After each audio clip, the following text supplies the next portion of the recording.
네. 자, 지금 HSD 엔진 어떻게 봐야 될까요? 이거 유상증자 하지 않나요? 네, 그러니까 지금 그거 받아야 돼. 그러니까 계속 가지고 가면서 받아야 될까요? 라는 질문인 것 같아요. 조선주도 좋게 보고 있잖아요. 유중인데. 네, 유중 받으셔야죠. 유중하잖아요. 유중하는 거 받으셔야죠. 저는 조선주들 좋게 보고 있고, 그 다음에 우리나라에서 글로벌 선박 엔진의 대부분을 이 HSD 엔진과 그 다음에 현대중공업의 선박 엔진 사업인가요? 그쪽이 거의 다 담당을 하는 것 같아요. 물론 처음에 이제 최근에는 친환경 선박이라든지 이런 부분들 관련해 가지고 더 이 두각을 받는 경우들도 있지만 뭐 이 HSD 엔진을 굉장히 오래 들고 계신 분이 계셔요. 제 이제 고객님 중에. 근데 그분이 이제 이 업종에 계신 것 같아요. 이 회사에 계신 것 같다라는 생각이 좀 들어요. 네, 그리고 나이로나 연배로 봤었을 때는 아무래도 모르겠습니다. 꽤나 이제 업력이 있으신 것 같아요. 네. 근데 이번에 유상증자를 굉장히 크게 들어가시거든요. 꽤 많이 들고 계세요. 오랫동안 가지고 계셔서 아주 뭐 인고의 세월을 다 견디셨더라고요. 요 인고의 세월을 다 견디시면서 저랑 같이 함께 했었거든요. 그래서 이때는 심지어 제가 전화드려가지고 이거 어떻게 합니까 하면서 같이 막 큰 금액이 들어갔다가 완전히 다 적어내 버렸으니까. 그러면서 중간에 뭐 무상증자 뭐 이런 부분들 다 해 가시면서 지금 이제 어느 정도 꽤나 많은 금액을 갖고 계시는데 유상증자 받으신다고 합니다. 그리고 제가 잠깐 여쭤봤거든요. 어떻게 보시나요? 이 업황이나 조선 업황 이쪽에 대해서 그랬더니 긍정적인 말씀을 하셨습니다. 저한테. 그래서 저는 HSD 엔진을 자세하게 공부해 보지는 않았습니다만 뭐 앞으로 실적이 어떻게 나올 것 같고 수주잔고가 얼마고 이런 부분들에 대해서 디테일하게는 모릅니다만 이 종목을 오랫동안 길게 많이 갖고 계신 분이 긍정적으로 말씀하셨다는 거, 그리고 유상증자를 초과 청약까지 진행을 하셨다는 거, 이 정도만 좀 전해드리도록 하겠습니다. 네. 네.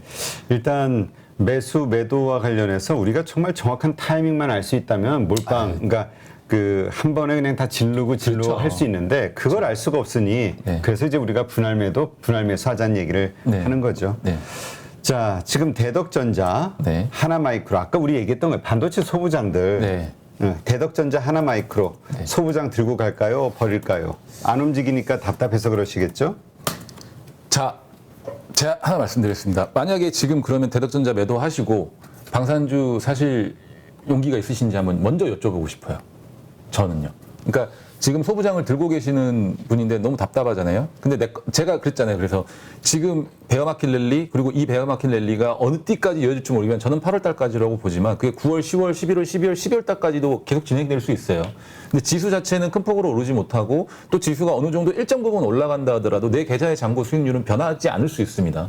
그렇다고 하면 자, 이걸 전제로 깔고 여러분들이 지금 그러면서 제가 이 실질적으로는 어떤 체감 지수, 체감 수익률 자체는 굉장히 낮아질 수도 있다고 했거든요. 다 갈릴 수 있다고. 그러면 제가 여러분들한테 한번 여쭤보고 싶습니다. 이 소부장 관련된 종목을 가지고 계시는데 이 가지고 계신 종목을 팔고 방산이라든지 또는 최근에 좋은 뭐 2차 전지 양극재 쪽이라든지 아니면은 뭐 이 쇼커버가 들어오는 것 같은 카카오 네이버 쪽으로 단기간에 좀 갈아타셔가지고 수익률을 낼 용의가 있으신지에 대해서 한번 먼저 여쭤보고 싶어요.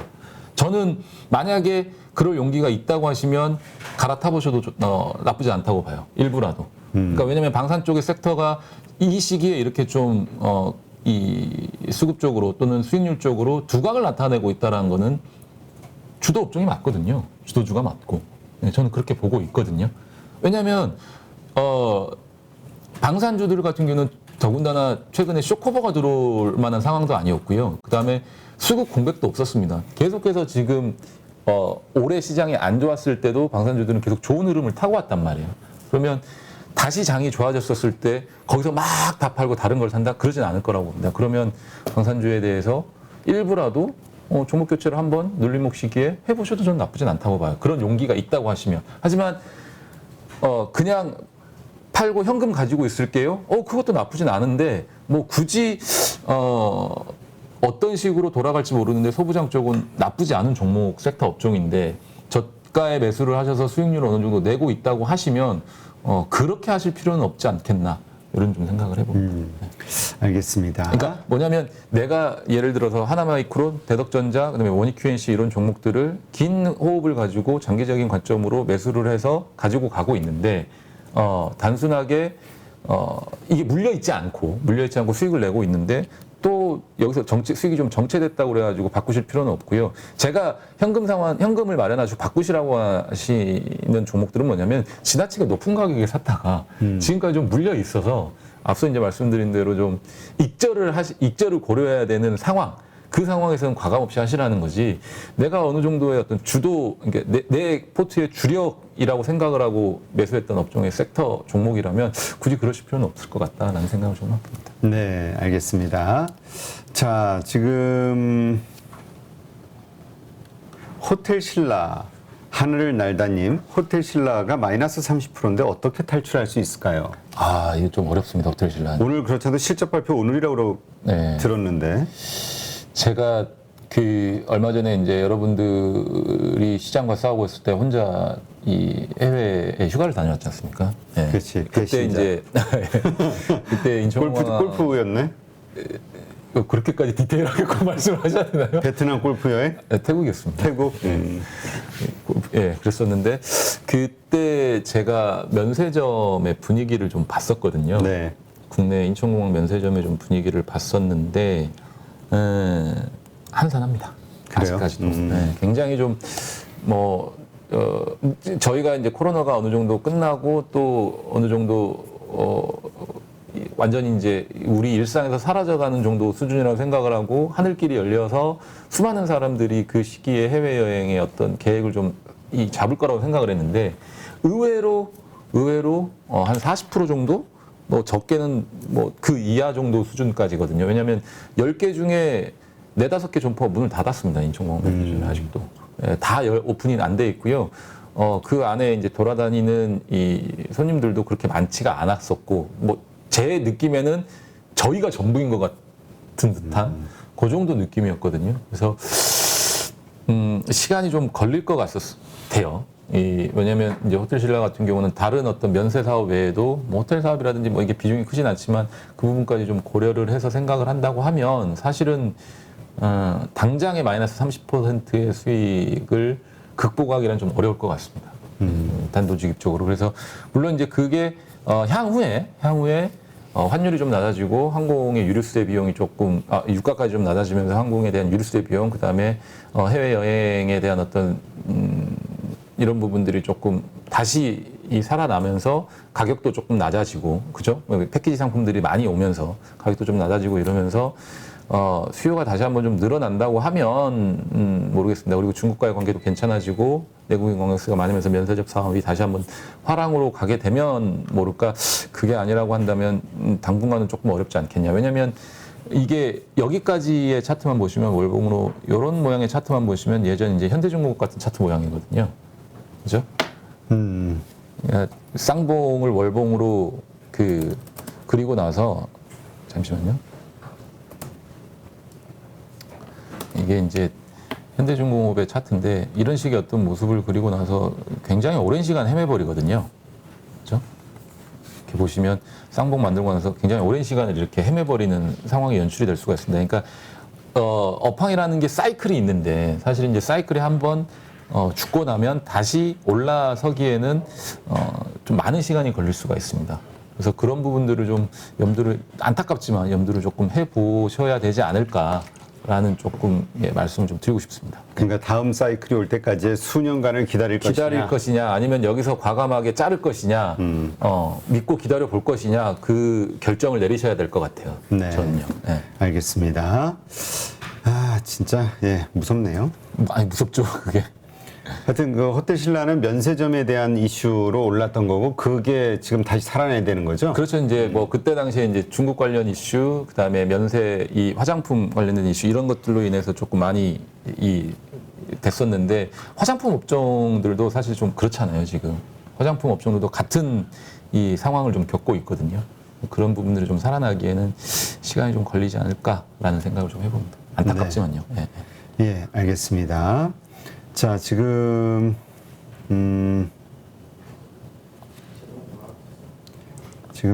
국토부 스케줄 지금 항공기 8월부터 10월까지 2배 이상 늘어났어요. 근데 이게 제가 알기로는 취소도 꾸준하게 늘어나는 걸로 알고 있거든요. 네. 항공기 취소도. 왜냐하면 우리나라 코로나 또 갑자기 또 심해지고 이러면서 취소도 좀 많이 늘어나는 걸로 알고 있습니다. 그리고 늘어나기는 했는데 이게 기조효까지 예전 수준까지 회복이 되려면은 뭐라고 그래야 되나요? 예전 수준에 비해 예전 수준과 좀 따지고 보면 이 폭 차이가 그렇게 크지 않은 걸로 알고 있거든요. 예전 수준으로. 저도 이 부분은 아는데 예전 수준하고 따졌을 때는 그렇게 크진 않은 걸로 알고 있습니다. 네. 자, 지금 삼성전기 사실 이제 애플의 어떤 주가가 좋으면서 오늘 아침 방송에서도 우리가 애플향 그 수혜주들, 네, 그 가운데 삼성전기도 포함되지 않을까? 그러면서 이제 좀 기대했는데 저도 삼성전기를 좋게 보고 매수를 했다가 저는 언제죠? 차트 한 번만 보여주시겠어요? 제가 그쵸 27일 LG화학을 매수한 게 삼성전기를 매도하고 LG화학을 들어간 거였거든요. 그리고 나서 LG화학을 매도를 한 거니까 그때 좀 삼성전기에 대한 이 뭐라 그러나 이게 지지부진한 흐름? 그러니까 지금 소부장에서 앞서 이제 우리 가족분께서 느꼈던 그런 감정을 전 삼성전기에 좀 느꼈었거든요. 좋게 보고 있었다가. 그래서, 저는 심지어 삼성전기를 요 구간에선가 사서 뭐 거의 손절이죠. 손절 비슷하게 좀 나갔던 것 같아요. 금액이 제가 기억하기에는요. 그래서 그렇게 나가서 LG화학을 매수하고 다시 포스코 케미컬로 들어온 건데, 모르겠습니다. LG 이노텍에 대한 기대는 시장에서 갑자기 엄청 확 늘어난 것 같아요. 리포트들을 좀 읽어보면 저는 자동차와 마찬가지로 2분기가 피크아웃이지 않을까라는 예측을 했는데 시장에서도 애플에 대한 어떤 그런 예측을 다 그렇게 했던 것 같아요. 근데 반대의 상황이 연출이 되다 보니까 다른 긍정적인 어떤 뷰들이 계속해서 나온 것 같은데 삼성전기에 대한 얘기는 좀 많이 없는 것 같거든요. 그래서 아마 여기서 좀 시비가 좀 갈리는 상황이지 않을까 이렇게 좀 생각을 합니다. 전 LG 이노텍은 이 포트에 한번 담아본 적은 없었었고요. 최근에 올라오는 동안 저는 LG 이노텍을 매수를 해본 적은 없기 때문에 잘은 모릅니다는 이제 내용은 공부는 했거든요. 워낙에 좋기 때문에 살 수 있는 기회를 안 줬어요. LG 이노텍이 이렇게 그렇죠. 올라버리면서. 예, 시장의 어떤 분위기라든지 이런 부분들까지 감안을 했었을 때 쉽게 살 수 있는 기회를 안 줘서 매매를 좀 못 해봤었고 삼성전기만 비슷하게 같이 따라다니면서 매매를 했었었는데 MLCC 쪽에 대한 어떤 우려인 것 같아요. 삼성전기는 그런 내용들이 좀 많은 것 같습니다. 그래서 그 부분 참고하시면서 좀 보시면 좋을 것 같아요. 네, 알겠습니다. 자, SK이노베이션 근데 삼성 SDI 지금 다 흐름이 SDI도 지금 많이 좀 빠지고 있어요. 마이너스 2% 지금 2장에. 그리고 일단 우리 코스피 지수 자체가 많이 빠지고 있네요. 0.3%까지. 네네, 조금 밀리죠. 아마 이게 중국, 홍콩 영향인 것 같은데 지금 계속 답변이 안 오고 있습니다. 예, 바쁜가 보군요. 지금 항생 차이나 기업은 지금 거의 3% 가까이 급락하고 있는 상황이라. 네네네. 그 부분 때문에 우리 시장도 영향을 받는 것 같은데 모르겠습니다. 종가에 어떻게 마감이 될지는 확인을 좀 해봐야 될 것 같은데 미국 시장의 기류를 받는다고 생각하시는 편이 오히려 좀 낫지 않을까요? 이렇게 좀 보고 있어요. 네. 삼성 SDI? 아니야, 전체 시장? 전체 시장이요. SDI랑 LG 에너지 솔루션, SK 이노베이션 이 전반적인 셀업체들 있잖아요. 셀업체들은 지금 이런 얘기들이 좀 있어요.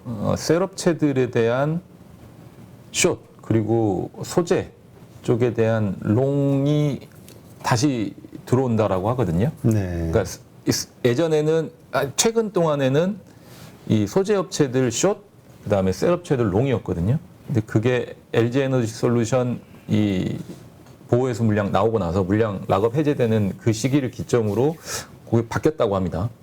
그래서 에너지 솔루션을 뭐 외국인들이 이 헤지펀드 애들이 뭐 숏을 하고, 그러니까 셀업체들을 숏을 하고 소재 쪽을 바이한다, 롱한다라는 얘기들이 있어서 그 부분 좀 참고하시면서 두 셀이냐, 셀업체들이냐, 소재업체들이냐 이 부분 좀 판단하시면 될 것 같은데 이거는 장기적으로 얘네들이 이 전략을 스트레지를 가지고 하는 매매 기법은 아니거든요. 이 단기적으로 진행되는 거기 때문에 단기적인 흐름을 그런 식으로 좀 파악을 해보시는 것도 나쁘지 않을 것 같아요. 지금 그러니까 이 반도체 쪽이 좀 안 좋은 게 인텔의 실적 발표가 안 좋았잖아요. 네, 시간에서 네, 좀 많이 네. 빠졌고 네. 그런 영향 아니겠냐 이런 의견들이 이제 주로 올라오고 있네요. 근데 인텔이 그만큼 영향력이 있나 싶기도 하고. 그 고객사로서의 영향력이 좀 있죠. 고객사. 아무래도 이제 전체적인 전반적인 글로벌 CPU에 대한 이 점유율이 아무래도 크다 보니까 그 부분은 무시는 할 수 없습니다. 그러니까 뭐 삼성전자 같은 경우도 파운더리를 하는데 인텔에 받을 수도 있거든요. 3나노가 성공적으로 수율이 안착이 된다고 하면 물론 지금 TSMC에 다 줘버리긴 했지만 추가적으로 뭔가 나온 게 있었을 때 받을 수 있으니까 그게 인텔의 이 실적이 안 좋아졌다라는 건 전반적인 반도체 섹터의 수요의 감소라고도 볼 수 있거든요. 그런 부분들까지도 생각을 하는 것 같아요. 네. 알겠습니다. 하여튼 인텔의 그 차세대 칩 그게 네. 이제 나와야 지금 이게 자꾸 연기가 돼가지고 내년 1분기 정도에는 나오지 않겠어? 네. 뭐 이런 생각들인데 네. 그러다 보면 그게 저것 때문에 그러죠. 수율을 못 맞추니까 계속 그런 거예요. 그러니까 이제 만약에 그렇다면 올 하반기서부터는 삼성전자나 하이닉스는 거기에 대한 DDR5를 만들기 시작해서 재고를 만들어 놔야 되니까 그거에 대비한 네. 이게 이제 결국 반도체 사이클의 상승 기폭제가 되지 않겠냐 이게 시장의 기대감인데 네. 만약에 인텔 쪽에서의 어떤 노이즈가 있어서 이게 또 연기가 되거나 그런다고 하면 또 그만큼 이게 딜레이가 되는 거니까. 웃긴 게 이제 인텔의 차세대 이제 그 CPU가 나온다고 하면서 DDR5에 대한 적용 기대감이 커지면서 웃긴 게 이제 DDR4 가격이 빠졌단 말이에요, DRAM에. 그러니까 지금 현재 팔고 있는 DDR4 가격이 빠졌어요. 그리고 이제 삼성전자에서 메모리 같은 경우, 메모리 하는 애들 같은 경우는 DDR5에 대한 대응을 하면서 라인 자체도 이제 바꿀 거 아니에요, 공정 자체를. 조금씩 바꿔가고 있겠죠. 그러면서 공백이 생긴 거예요, 수급 공백도 생겼고, 반도체에. 그래서 그런 부분들이 차질이 생겼었고, 또 중국까지 뭐 셧다운되고 이런 부분들로 인해서 이 반도체 업황이 안 좋았었는데, 여기서 만약에 이 인텔에서 그런 부분까지 좀 연기를 한다? 그러면 또 상황이 달라지거든요. 그렇죠. 네, 또 안 좋은 어떤 어두운 그림자가 그려질 수 있으니까. 그래서 이런 것들 때문에 이 금요일 날, 그러니까 이 휴일을 주식을 트레이딩 하시는 분들은 주식을 들고 간다는 게 참 불안한 거예요. 맞습니다. 뭔 일이 주말 사이에 터질지 네. 모르니까. 네. 네, 알겠습니다. 그러나 어쨌든 지금 같은 어떤 호재와 악재가 발생했을 때 투심은 호재를 반영하는 쪽으로 가고 있는 것 같은. 네네. 맞습니다. 그래서 이제 좀 더 기대감을 8월에 대한 기대감을 좀 갖게 하는데 네. 어떻게 보세요? 저는 어쨌든지 간에 8월까지는 썸머랠리가 지속될 것이라고 누차 말씀을 드리고 있습니다. 그리고 시장의 분위기는 앞서 말씀드린 대로 안 좋은 뉴스로 받아들였던, 그동안 안 좋은 뉴스로 받아들였던 것들이 시장에서 호재로 작용을 하면서 종목의 상승을 이끌고 주가의 상승, 지수의 상승을 이끌고 있거든요. 미국 시장 같은 경우에. 그렇다고 하면 어쨌든 시장 분위기 자체는 상승분으로 어느 정도 전환이 됐다라는 점 다시 한번 말씀드리고, 그리고 그동안에는 뭔가 뉴스가 나왔었을 때 장중에 반응이 못하는 경우들이 있었거든요. 근데 이제 좋은 뉴스가 나면 장중에 뭐 바로바로 좀 반응이 될 거예요. 그러면서 개별 종목군들도 마찬가지로 대형들 중에서도 그런 이슈로 인해서 주가가 장중에 좀 큰 폭으로 오르내리는 그런 모습들이 연출이 될 거거든요. 오늘 뭐 하나 에어로스페이스 같은 경우도 좀 그렇고요. 어제 뭐 하나 솔루션 같은 경우도 좋은 실적을 발표해서 20% 급등하는 모습을 보여준 것처럼, 그리고 포스코 케미칼도